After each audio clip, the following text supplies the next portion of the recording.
close till I get up. Time is barely on our side.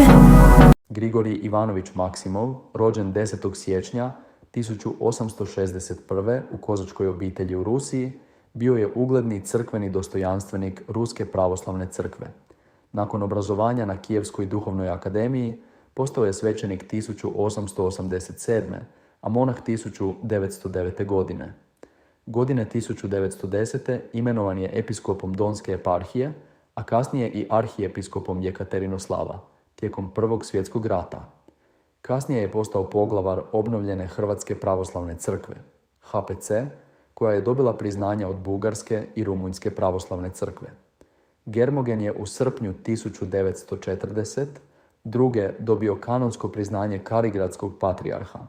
Nakon dolaska partizana u Zagreb 1945. HPC je prestala postojati, a Germogen je uhićen, osuđen na suđenju i pogubljen 29. lipnja 1945. pod optužbom da je djelovao protiv srpskog jedinstva.